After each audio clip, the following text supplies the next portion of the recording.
السلام علیکم۔ اب دیکھنے والی بات ہے کہ نئی نسل کو پرانے طریقوں سے کتنا بے وقوف بنایا جا سکتا ہے۔ پہلے جب بھی کوئی بات ہوتی تھی، کوئی مسئلہ کا ذکر ہوتا تھا تو کہا جاتا تھا یہ پاکستان کروا رہا ہے انڈیا میں، اور جب پاکستان میں کچھ ہو رہا ہوتا تھا تو کہا جاتا تھا کہ یہ انڈیا کروا رہا ہے، اور لوگ اس بات میں آپ ہی جاتے تھے، نفرتوں کو آواز دی جاتی تھی، جنگیں بھی ہو گئیں، مسئلے مسائل زیادہ ہو گئے اور لوگ اسی میں مصروف رہے۔ لیکن جو نئی نسل ہے وہ اس چیز کو بائی نہیں کر رہی۔ وہ کہتے ہیں کہ وہ لوگ تو اپنا کام کر رہے ہیں، جو بھی غلط طریقے سے کر رہے ہیں انہوں نے تو وہی کرنا ہے، آپ لوگ کیا کر رہے ہیں؟ دونوں ملکوں کی عوام اپنے اپنے جو حکومت ہے اسے یہی سوال کر رہے ہیں کہ ہم اتنا عرصہ ہو گیا ابھی تک ہمارے حالات اتنے خراب کیوں ہیں؟ ہمارے پاس بنیادی حقوق کیوں نہیں ہیں؟ امیر سے امیر تر کیوں ہوتا جا رہا ہے اور غریب کے پاس کیوں کچھ نہیں ہے؟ جو ریسنٹ پروٹیسٹ ہو رہی ہے انڈیا میں، وہاں پہ دیکھا گیا ہے کہ لوگ مذہب سے بالا تر ہو کر سارے اکٹھے ہیں، ایک دوسرے کا ساتھ دے رہے ہیں، ہندو، مسلمان، سکھ اور عیسائی بھی ساتھ موجود ہیں، ایک دوسرے کے ساتھ کھانا بھی کھا رہے ہیں، عبادت بھی ساتھ کر رہے ہیں اور احتجاج میں ایک دوسرے کا ساتھ دے رہے ہیں اور جا نہیں رہے، کافی دنوں سے رکے ہوئی ہیں اور یہ احتجاج بڑھتا ہی جا رہا ہے۔ ہو سکتا ہے کہ آنے والے وقت میں اور بھی بہت سے لوگ اس میں شامل ہو جائیں، اور جس طرح بنگلہ دیش میں ہوا تھا کہ حکومت کو جانا پڑا تھا، یہ بھی ہو سکتا ہے کہ جانا پڑے۔ ابھی تو وہ لوگ صرف یہ ڈیمانڈ کر رہے ہیں کہ جو ایجوکیشن منسٹر ہے اس کو ہٹایا جائے اور ریفارمز کی جائے۔ ایسا ہوا تھا کہ کچھ پیپر لیک ہوئے اور کچھ پھر 20 سے زیادہ اسٹوڈنٹس نے اسے دل برداشتہ ہو کر خودکشی کر لی، اور بھی لوگوں کے لیے بہت سے مسائل ہوئے۔ اس کے بعد صرف جو احتجاج شروع ہوا تھا ایجوکیشن منسٹر کے استعفے کو لے کر شروع ہوا، لیکن اب وہ ختم نہیں ہو رہا۔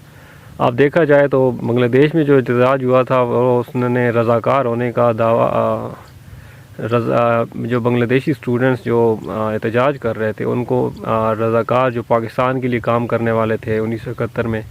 وہ کہا گیا۔ اس کے بعد وہ لوگ نہیں رکے، اور حکومت کو جب تک ختم نہیں کیا، ایک بدل نہیں دیا، تب تک وہ نہیں رکے۔ تو انڈیا میں بھی ہو سکتا ہے کہ اگر ان لوگوں کو صحیح طریقے سے ہینڈل نہ کیا گیا تو شاید احتجاج بڑھ جائے اور حکومت کو اور زیادہ مسائل کا سامنا کرنا پڑے۔ تو وہاں پہ بھی جب لوگوں کو سوال کیا جاتا ہے کہ یہ انڈیا کی پاکستان کی سازش، تو وہ یہی کہہ رہے ہیں ہاں بھائی ان کی سازش ہے، اور کوئی کہتا ہے کہ وہ سازش کیوں کریں گے، ان کے پاس تو اپنے بہت سے مسائل ہیں، تو وہ یہ چیز بائی نہیں کر رہے، اور وہ یہی سوال کر رہے ہیں کہ ہماری حکومت کیا کر رہی ہے۔ پاکستان میں بھی اسی طرح دیکھا گیا۔ تو اب نظر یہی آ رہا ہے کہ جو نئی نسل ہے اس کو پرانے طریقوں سے کنٹرول نہیں کیا جا سکتا، ان کو بے وقوف نہیں بنایا جا سکتا۔ اب جو حکومت ہے اگر واقعی وہ پھر سے ان کو کنٹرول کرنا چاہتی ہے، بے وقوف بنانا چاہتی ہے، غلام اور رکھنا چاہتی ہے اور خود ان سے فائدے اٹھانا چاہتی ہے، تو ان کو کوئی نئی طریقے اپنانے ہوں گے۔ جو اپنے انٹرنیشنل پاورز ہیں، ویسٹ امریکہ جو بھی ہے، ان سے کچھ ان کو مدد لینی ہوگی کہ ان کو اور پھر سے آگے کس طرح بے وقوف بنایا جائے، پکڑا جائے، کیونکہ یہ جب تک ان کے کام کرتے رہیں گے ان کی سپورٹ تو ان کے ساتھ ہی رہے گی۔ یا پھر انڈیا میں پروٹیسٹ ناکام ایک طرح سے اس طرح ہو سکتی ہے کہ جس طرح پاکستان میں جو پروٹیسٹ ہوئی تھیں اور طاقت کا بے جا استعمال کیا گیا تھا،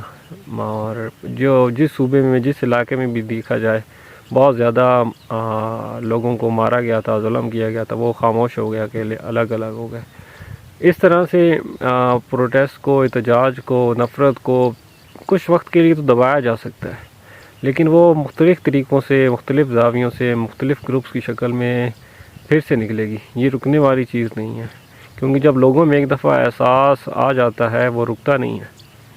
ان کو پھر کچھ نہ کچھ چاہیے ہوتا ہے کہ وہ جس سے ان کی جذبات کی تسکین ہو۔ تو جب تک وہ چیز نہیں ہوگی لوگ خاموش نہیں بیٹھیں گے، رکیں گے نہیں، ہاں تھوڑی دیر کے لیے دب جائیں گے، وہ اس تحریک کو چھوڑ کر کسی اور تحریک کا انتظار کریں گے، ایک جگہ کو چھوڑ کر دوسری جگہ پہ اٹھیں گے۔ تو اب آپ دیکھ سکتے ہیں کہ پاکستان میں بھی، کشمیر میں کے حالات، کے پی میں، بلوچستان میں اور پنجاب میں بھی تو پروٹیسٹ شروع ہو جا سکتی ہیں، اور اتنا آسان نہیں ہوگا کہ یہی پرانے طریقوں سے آنے والی نسل کو بے وقوف بنانا۔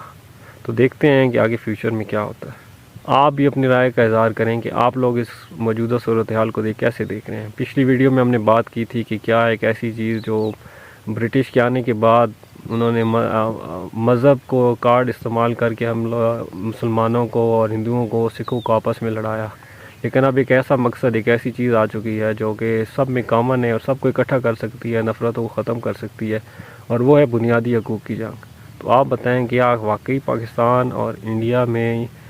جو یہ نفرت کی بنیاد پر، مذہب کی بنیاد پر ہمیں لڑایا جاتا ہے، کیا یہ ختم ہو سکے گا؟ اور حکومت کو کیا کرنا چاہیے؟ کیا کوئی ایسی تبدیلی وہ لا سکتے ہیں کہ واقعی یہ چیزیں ختم ہو جائیں اور ملک بھی بہتر طرف چل جائے؟ لیکن لگتا تو ان کے پچھلے ماضی کو دیکھ کر یہی لگتا ہے کہ یہ ملک میں کوئی بھی بہتر تبدیلی نہیں لانا چاہتے، بلکہ یہ اپنے ہی انٹرسٹ کو آگے لے کر چلنا چاہتے ہیں اور لوگوں کو محکوم، مجبور اور غریب ہی رکھنا چاہتے ہیں۔